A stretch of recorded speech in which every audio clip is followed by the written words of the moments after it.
उस खराब स्थिति के आने का, उस मनुष्य दिन के आने का वेट मत करो।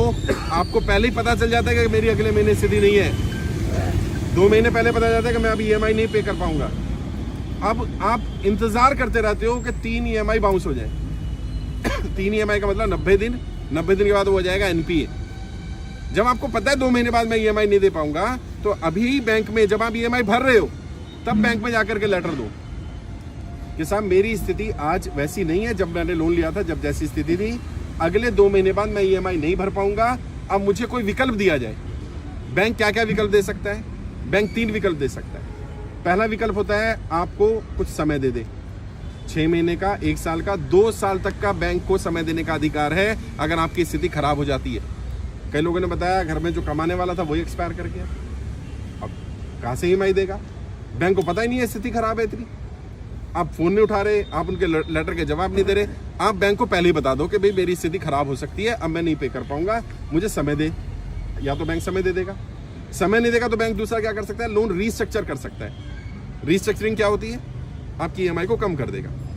आपका तो मेरी सैलरी थी 50,000 रुपये महीना, मैं 30,000 रुपये महीना EMI भर पा रहा था आराम से। अब मेरी नौकरी छूट गई, या मेरी नौकरी नहीं है, या मेरी नौकरी की मेरी सैलरी कम हो गई, 25,000 रह गई, मैं 30,000 की EMI नहीं पे कर सकता। तो बैंक से रिक्वेस्ट करो कि मेरी EMI को उस रेंज में 15,000, 12,000, जितनी आप कर सकते हो उतनी रेंज में ले लेगा। इसको रीस्ट्रक्चरिंग बोलते हैं। रीसेटलमेंट कर सकता है, रीफाइनेंस कर सकता है, पुराना लोन क्लियर करके नया लोन दे सकता है आपको। आपकी EMI अब नई वाली जो बनेगी वो कम बन सकती है। एक लीन पीरियड होता है। लीन पीरियड मतलब जिसमें आपको EMI या इंटरेस्ट पे नहीं करना, ऐसा भी लीन पीरियड लिया जा सकता है 6 महीने से लेकर के 2 साल तक का। बैंक से जाकर के बात करो कि मेरी स्थिति खराब है, और जेन्युइन जो स्थिति है वो बताना। और बैंक से कुछ भी कम्युनिकेशन करो, बार बार बोल रहा हूं, बैंक से रिटर्न कम्युनिकेशन करो। बैंक क्या करता है आपको? जब भी कोई कम्युनिकेशन करता है नोटिस भेजता है। क्यों भेजता है? बैंक पागल है क्या? बैंक इसलिए भेजता है कि जब आप इन नोटिस के जवाब नहीं दोगे आप डिफॉल्टर हो जाओगे। उसके पास 5 नोटिस होंगे, वो कोर्ट में जाएगा, देखो जी हमने तो इतनी बार इनको बताया था। अच्छा तुम्हारे पास 10 होंगे तो जज तुम्हारी बात मानेगा कि देखो जी मैंने बैंक को बताया था मेरा व्यापार बंद हो गया है, मैंने बैंक को बताया था मेरी EMI नहीं दे पाऊंगा, मैंने बैंक को बताया था मेरा लोन रीस्ट्रक्चर कर दो, मैंने बैंक को बताया था मेरी EMI कम कर दो, मैंने बैंक को बताया था मेरे घर में कोई बीमार हो गया है, मैंने बैंक को बताया था कि मेरी स्थिति खराब हो रही है। बैंक को कोई सपना नहीं आएगा कि आपकी स्थिति आज खराब है, बताना पड़ेगा। अगर बताओगे तो बैंक आपकी बात सुनेगा। अभी गाड़ी में भी हम आ रहे थे तो एक व्यक्ति को बताया गया, उसने जाके बैंक में बात की, EMI जा रही है उसकी। उसने कहा जी मैं अगले महीने से पे नहीं कर पाऊंगा, मुझे कम से कम 2 साल का समय दे दो। बैंक ने कहा 2 साल का समय नहीं मिलेगा आपको, मैक्सिमम मैं 6 महीने का समय दे सकता हूँ। और वो कह रहा सर क्या करना है? मैंने 6 महीने मिल गए ना, पहले 6 महीने का ले ले। 6 महीने में जब 5 महीने हो जाए फिर जाकर के एप्लीकेशन लगाओ कि मेरी स्थिति अभी भी ठीक नहीं हुई। अगर नहीं हुई है, अगर ठीक हो जाए, ऊपर वाला करे, कोई काम चल जाए, कुछ हो जाए तो भरना शुरू कर दो। लगातार 3 इंस्टॉलमेंट बाउंस मत होने देना, क्योंकि अगर लगातार 3 इंस्टॉलमेंट बाउंस हो जाती है तो उसको NPA डिक्लेयर किया जा सकता है। ऑल्दो बैंक इतनी जल्दी NPA नहीं करता। कारण क्या है? सारे बैंक शेयर मार्केट में लिस्टेड है, और अगर किसी बैंक का NPA 18-20% से ज़्यादा दिखने लगेगा तो उसके शेयर की वैल्यू कम हो जाएगी। तो इसलिए जल्दी से बैंक भी NPA डिक्लेयर नहीं करता। लेकिन लगातार 3 इंस्टॉलमेंट यानी 90 दिन तक अगर आपके अकाउंट में कोई ट्रांजेक्शन नहीं होती है तो ये माना जाएगा कि आप डिफॉल्टर हैं। तो इसका इलाज क्या है? मान लो आपकी EMI है 20,000 रुपये महीने की, आप क्या करो 5,000 रुपये डाल दो। अभी क्या होगा? ट्रांजेक्शन हो गए अकाउंट में, और अपने अकाउंट में नहीं डालनी, लोन अकाउंट में डालनी है। हर एक का लोन अकाउंट नंबर अलग होता है और पर्सनल अकाउंट अलग होता है। आप क्या करते हो? आपके लोन अपने अकाउंट से ही किस्त कटती है, तो आप अपने अकाउंट में पैसा डालो, अपने में मत डालो। अगर पूरी किस्त डालनी है तो अपने में डालो, अगर पार्ट पेमेंट डालनी है तो लोन अकाउंट में डालो। अब क्या होगा? उनकी स्टेटमेंट में आ जाएगा किसी ने 5,000 रुपये डाले। अब अगर कल को कोर्ट जाएगा बैंक कि आप डिफॉल्टर हो तो आप दिखा सकते हो, देखो जी अगर मैं डिफॉल्टर होता। सर अभी मेरी भी 3 किस्तें टूट चुकी हैं, मुझे फोन आ रहा है बार बार। 3 नहीं टूटनी चाहिए थी, अगर टूट गई तो 10 तारीख को तीसरी किस्त भी मतलब हो गई, नहीं भर पाया। हाँ अभी टूट गई, फोन आ रहा था। तो बाद में बता देता हूँ। अगर NPA हो गया है तो इसका भी इलाज है। बैंक में जाओ, रिटर्न में एप्लीकेशन, ओरल नहीं रिटर्न में दो कि मेरी 3 इंस्टॉलमेंट बाउंस हो गई है, ये रीजन है, आगे से मैं इसको कंटिन्यू करने की कोशिश करूंगा, मुझे इन 3 इंस्टॉलमेंट के लिए समय दे दिया जाए। तो बैंक के पास ये भी अधिकार होता है कि वो 3 इंस्टॉलमेंट को ऐसे ही होल्ड रखे और आगे की कंटिन्यू कर दे। तो क्या होगा? आपका आगे का कंटिन्यू हो गया। अब 3 में जब थोड़ा सा पैसा है, थोड़ा थोड़ा करके 6 महीने साल भर में वो 3 क्लियर कर दो। फिर भी अगर 3 क्लियर नहीं होते तो कम से कम 1 जरूर क्लियर कर देना। 90 दिन डिफॉल्ट नहीं होना चाहिए एक फाइनेंशियल ईयर में। अभी जैसे अप्रैल 31 मार्च तक है फाइनेंशियल ईयर, इसमें नहीं होगा, अगले साल में फिर आपको 90 दिन का समय मिल जाएगा। तो बैंक से बात करो, कम्युनिकेट करो। अभी आपने ट्रेनिंग अटेंड कर ली होगी, मुझे नहीं मालूम करी कि नहीं करी, अटेंड करो। उसमें कर्जे से बाहर निकलने के 20 से ज़्यादा तरीके बताए गए हैं। कोई ना कोई तरीका आपके काम ज़रूर आ जाएगा। आप अपने स्तर पर भी लड़ाई लड़ो, मैं भी लड़ रहा हूँ, साथ मिलकर के लड़ाई लड़ेंगे तभी सफलता मिल पाएगी। अगर आप ये सोचो खाली मैं करता रहूँ और आप कुछ ना करो, ऐसे नहीं चलेगा। आपको 3 काम करने हैं इस लड़ाई को सफल बनाने में। सबसे पहला तो अपना फॉर्म भरो और अपने आसपास ऐसे जो परेशान लोग हैं उनका फॉर्म भरो, क्योंकि आज नहीं तो कल वित्त मंत्रालय बुलाएगा, ये श्योर हो गया। जब 25,000 फॉर्म भेजे थे ना तो सरकार इसको सीरियसली नहीं ले रही थी। जब ये फॉर्म 50,000 हुए तो सरकार पे थोड़ा सा दबाव पड़ना शुरू हो गया, कुछ हो रहा है भाई। जब 1 लाख हुए तो हलचल ज़्यादा हुई, 1.5 लाख हुए तो और ज़्यादा दहशत होनी शुरू हुई। अभी 2 लाख होने वाले, 1,75,000 ज़्यादा फॉर्म हो गए। अब सरकार को ये समझ में नहीं आ रहा कि इनसे बात नहीं करेंगे तो ये संख्या बढ़ती जा रही है, और बात करेंगे तो फंसेंगे। वैसे आपके लिए मैं जल्दी सुप्रीम कोर्ट में भी एक PIL लगाने जा रहा हूँ, और उस PIL में सिर्फ एक ही बात पूछ रहे हैं, क्या सरकार अमीरों की तरह आम इंसान का कर्जा माफ करेगी या नहीं करेगी? हाँ या ना में जवाब दे दे। लेकिन मुझे मालूम है ये सवाल इतना आसान नहीं है, क्योंकि हाँ कहते हैं तो फंस जाएंगे, ना कहते हैं तो भी फंस जाएंगे। कई लोग मुझसे पूछ रहे सरकार जवाब क्यों नहीं दे रही? सरकार जवाब क्या दे? सरकार क्या जवाब दे कि मैं आम इंसान का लोन माफ नहीं कर रहा या कर रहा हूं? सरकार को क्या बोलना चाहिए? अगर बोले कि कर रहे हूं तो जिन अमीरों ने सरकार को पैसे दिए हैं वो कहेंगे भाई हमने पैसे दिए थे, तुम्हारी सरकार हमने बनवाई, लोन हमारा माफ करना था कि गरीबों का माफ करना था? और अगर कहें कि नहीं कर रहा तो जी गरीबों ने वोट किया है, वो कहे अच्छा बेटे। और सरकार को एक और डर है, वैसे तो रिकॉर्ड हो रहा है लेकिन मैं बता देता हूँ, सरकार को ये डर है कि किसानों की तरह अगर ये लोग आके बैठ गए तो फिर क्या होगा, क्योंकि एक बार बेइज्जती हो चुकी है। वैसे हमारी कोई लड़ाई नहीं है किसी सरकार से, किसी नेता से, लेकिन उन्हें तो ये लग रहा है कि भैया जनता परेशान है। वित्त मंत्रालय भी जब गए लास्ट टाइम फाइल लेकर के, आपने वीडियो भी देखा होगा, वीडियो मैंने डाला था, वित्त मंत्रालय के अधिकारियों ने बोला है ऑफ रिकॉर्ड कि आप बहुत अच्छा काम कर रहे हो, हम पर भी कर्जा है। अब बताओ क्या करोगे? कह रहे हम पर भी कर्जा है, आप अच्छा काम कर रहे हो। यहाँ भी कई सरकारी एम्प्लॉय आए, भाई क्या करता है, सरकारी में सैलरी कम होती है तो थोड़ा बहुत इधर उधर से लोन लेके वो कुछ व्यापार कर लेता है, काम धंधा कर लेता है, और इसमें कोई बुराई भी नहीं है। अभी क्या हुआ, उसका धंधा चौपट हो गया, अब वो परेशान हो रहा है, क्या करूँ मैं? तो उन्होंने कहा आप काम अच्छा कर रहे हो, लेकिन सरकार के साथ समस्या ये है कि सरकार माफ करे तो फंसे और ना माफ करे तो फंसे। कह रहे हैं आपने ऐसी स्थिति डाल दी है। तो भैया मेरा तो मानना एक ही है, सरकार में बैठे कुछ लोग ये कह रहे थे कि लोग परेशान नहीं है। अभी 3-4 दिन पहले वित्त मंत्रालय का स्टेटमेंट आया कि अब कोरोना की आपदा से लोग उभर चुके। मैंने उनसे एक ही बात बोली कि आप आके मेरे साथ देखो तो सही, अब ज़्यादा दिक्कत आ रही है। उस समय तो लोगों ने अपना पैसा कहीं से उधार लेके, यहाँ से लेके, वहाँ से लेके कोरोना का टाइम निकाल दिया, लेकिन कभी तो देना पड़ेगा ना। बिल्कुल आज दिक्कत आनी शुरू हुई और बहुत सारे लोगों ने सुसाइड किया है।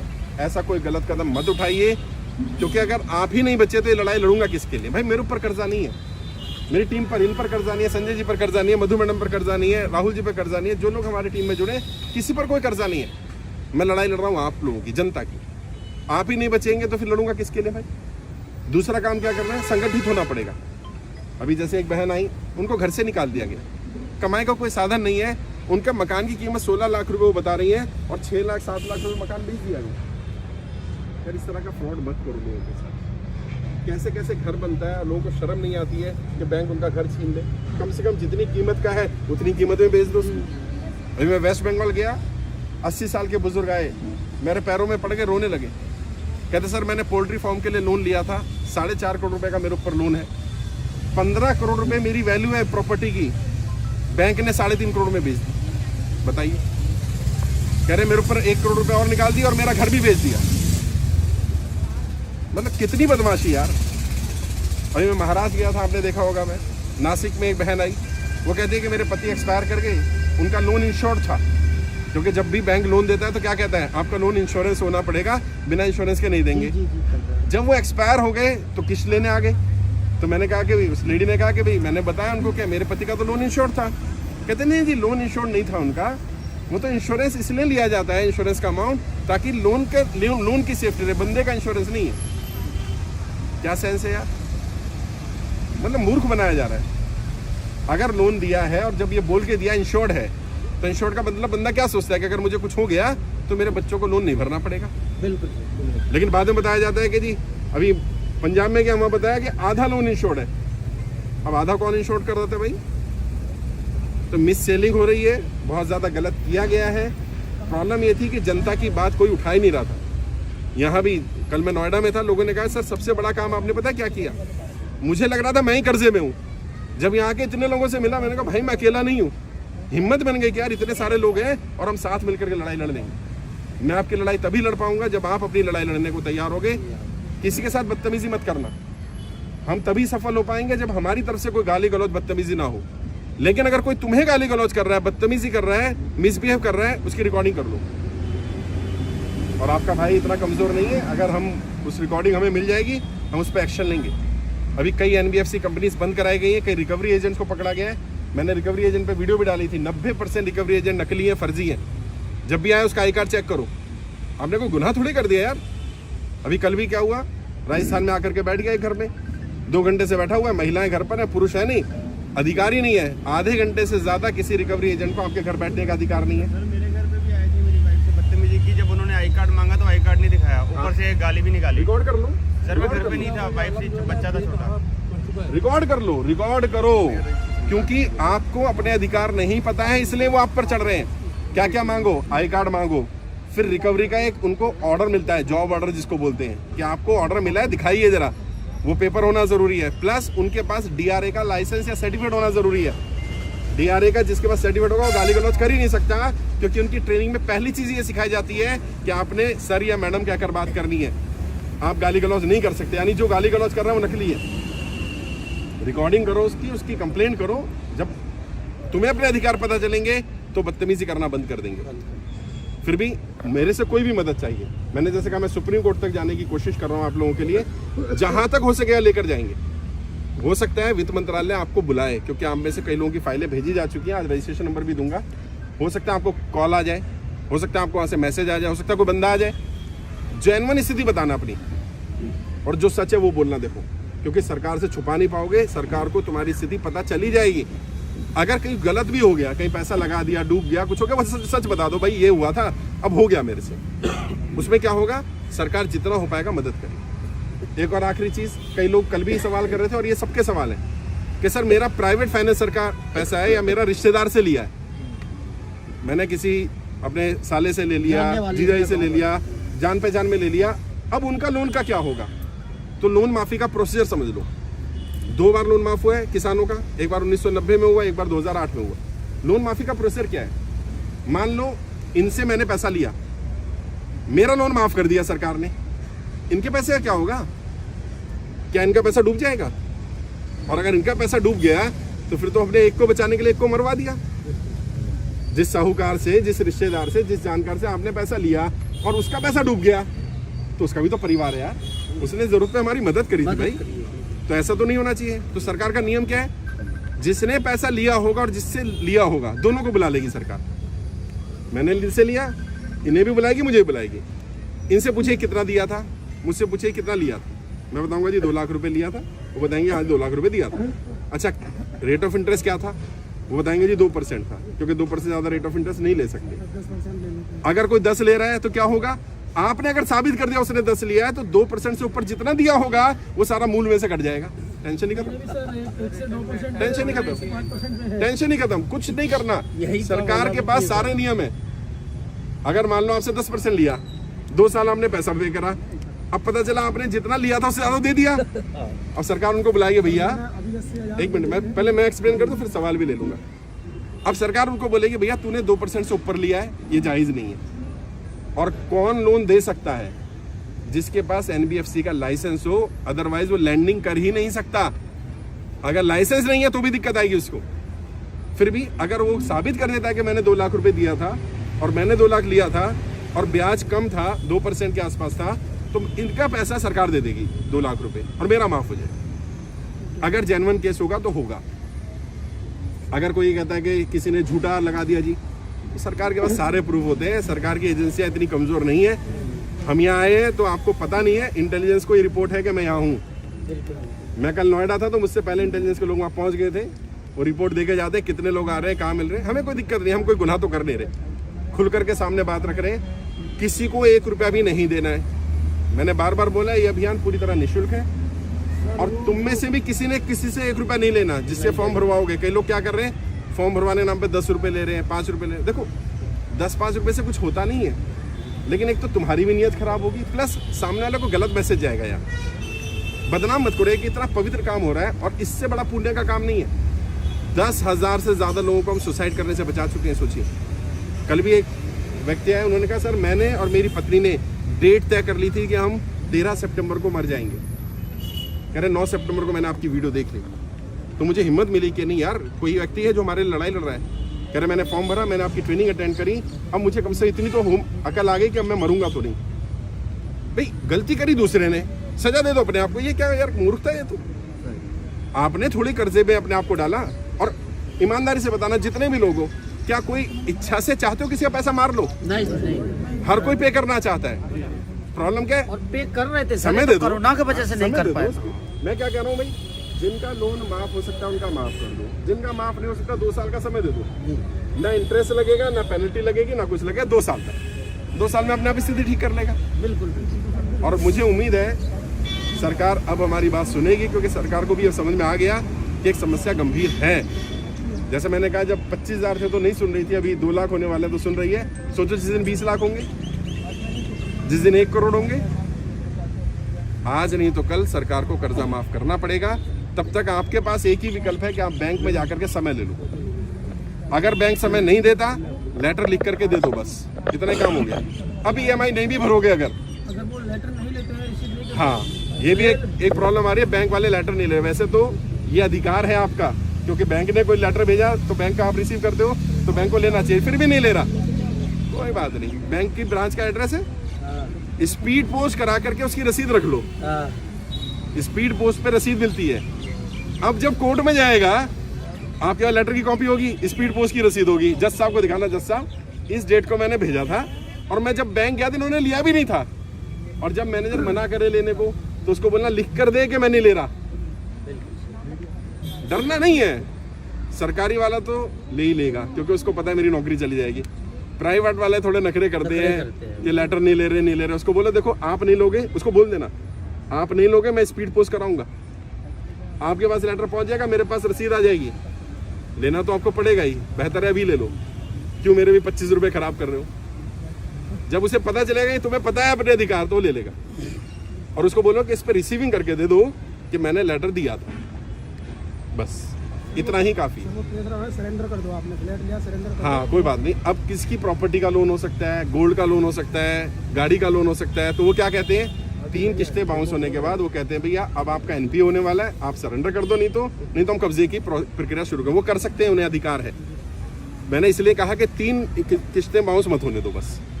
फिर भी अगर हो जाती है तो आप सेटलमेंट के लिए टाइम मांग लो।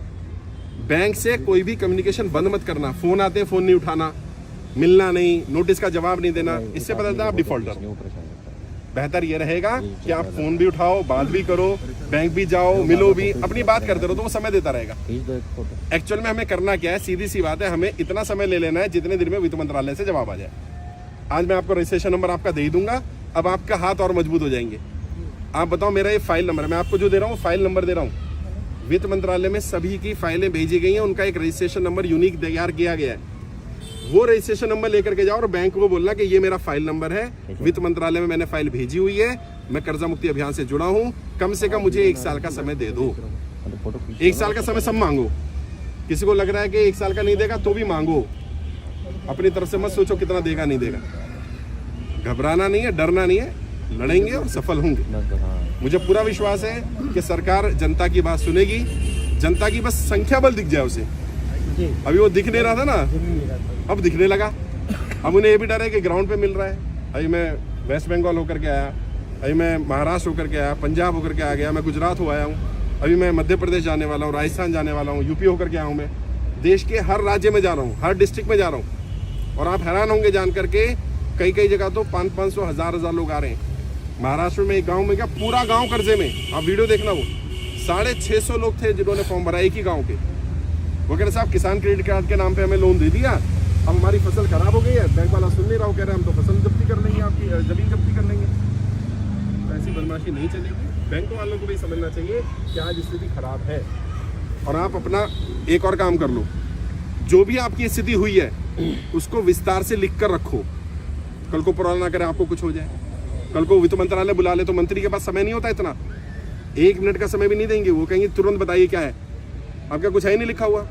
अपनी पूरी व्यथा लिख दो, जी मैं ऐसा व्यापार कर रहा था, ये कर रहा था, वो कर रहा था, नोटबंदी आई इससे ये दिक्कत आई, जीएसटी आई, जो भी दिक्कत आई, लॉकडाउन लगा उस दिन से मेरे पास ये दिक्कत आई, उससे पहले मैं भर पा रहा था, ये हो रहा था, वो हो रहा था, अब नहीं कर पा रहा हूँ। अब वित्त मंत्रालय क्या करेगा, आपकी फाइल निकलवाएगा, इनकम टैक्स की फाइल, बाकी फाइलें, कि इसने पहले कितना रिटर्न भरा है, बाद में कितना भरा है, सामने आ जाएगा। अगर मानो उससे पहले आपकी EMI सही जा रही थी, लॉकडाउन के बाद दिक्कत आई, तो सरकार को पता चले ना लॉकडाउन से दिक्कत आई है, कुछ नहीं छुपेगा। जो जेन्युइन है भैया, कई लोग यहाँ फ्रॉडी भी घुस गए हैं, ऐसे ही कर्जा मुक्ति के नाम पे फ्रॉड कर रहे हैं, पैसा मांग रहे हैं कि 2000 रुपये दे दो मैं लोन माफ कर दूं। भैया कोई ऐसे पैसे लेके लोन माफ नहीं कर सकता। और मैंने बार बार कहा है, फिर कह रहा हूँ, किसी को 1 रुपया भी नहीं देना। अगर कोई मेरे नाम से, मेरी टीम के नाम से पैसा मांगे, तुरंत पुलिस में कंप्लेंट कर दो, तुरंत। ये यार लोग वैसे परेशान हैं, लोगों की दिक्कतें इतनी ज़्यादा है, किसी की मजबूरी का फ़ायदा नहीं उठाना चाहिए। और वो लोग भी जो ऐसा कर रहे हैं उन्हें भी कहना चाहता हूँ, देखो इंसान के गरीब का कुछ नहीं होता, लेकिन गरीब का या तो दुआ है या बद्दुआ है। और गरीब की बद्दुआ भी और दुआ भी दोनों लगती है साहब। अगर उसके दिल से बद्दुआ निकली, लग जाएगी। तुमने तो 2-4 हज़ार रुपये ले लोगे, लेकिन कीड़े पड़ेंगे, कीड़े। परिवार बर्बाद होते देखा है मैंने, बद्दुआ लग जाती है। दुआ लो, किसी की मदद करो, किसी का साथ दो यार। और इस समय आज जितने लोग आए, सबका एक व्हाट्सएप ग्रुप भी बना दूंगा, आपस में भी संगठित रहो। कई लोग किसी को परेशान करते हैं, आसपास रहते हो, 20 लोग इकट्ठे होकर पहुंच जाओ, हाँ भाई कैसे परेशान करा मेरे भाई को। मतलब लगा भाई इतने लोग ऐसे। समस्या पता क्या है, कर्जा एक ऐसी बीमारी है कि कहा भी ना जाए और सहा भी ना जाए। बंदा किसी को बताता ही नहीं। भैया शर्म छोड़नी पड़ेगी। अगर ये शर्म नहीं छोड़ोगे, अभी भी कई लोग शर्मा शर्मी में यहाँ नहीं आ रहे, किसी को पता न चल जाए। अच्छा जिस दिन घर भी गया पता चल जाएगा ना, जिस दिन गाड़ी उठा के लेके जाएगा पता चल जाएगा ना। घुटते रहते हैं सर, घुटते रहो, क्या फायदा। सामने आओ, बात करो और स्वीकार करो कि इसमें तुम्हारी गलती नहीं है, क्योंकि सच है ये, इसमें तुम्हारी गलती नहीं है। रेडिसन ब्लू होटल का मालिक था अमित जैन, 5-6 दिन पहले उसने सुसाइड किया। जब 1-1.5 महीने 2 महीने हो गए सुसाइड से, 5-6 दिन पहले उसने मेरे को फ़ोन किया था। उसने सर मिलना चाहता हूँ। मैं दिल्ली में नहीं था, मैं आने वाला हूँ, मिलेंगे, मुलाकात करेंगे। जितने मैं दिल्ली आया इतने पता चला सुसाइड कर लिया। 600 करोड़ का लोन था उसके ऊपर। 40-45 साल की उम्र में जो आदमी 2000 करोड़ का एम्पायर खड़ा कर चुका था जीरो से, अगर 10-20 साल और जी जाता तो पता नहीं कितना बड़ा काम कर लेता वो आदमी। लेकिन वही रोज प्रेशर, इतना प्रेशर दिया, मर गया वो। और इंसान पता है कर्जे से नहीं मर रहा, बदनामी से ज्यादा मर रहा है।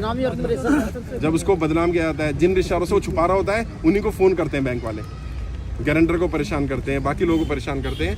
तो मुझे मालूम है ये सब हो रहा है। लड़ाई लड़ेंगे, साथ मिलकर लड़ेंगे तो जरूर सफल भी होंगे। एक दूसरे का साथ दो, जाति धर्म भाषा क्षेत्र लिंग का भेदभाव मत करो, हर किसी का साथ खड़े हो जाओ। इस समय सबको सपोर्ट की जरूरत है। बिल्कुल। अगर धर्म जाति में फंसे रहोगे, इसमें उसमें फंसे रहोगे, मैं इसके यहाँ क्यों जाऊँ, मैं उसके यहाँ, ऐसे मत करो।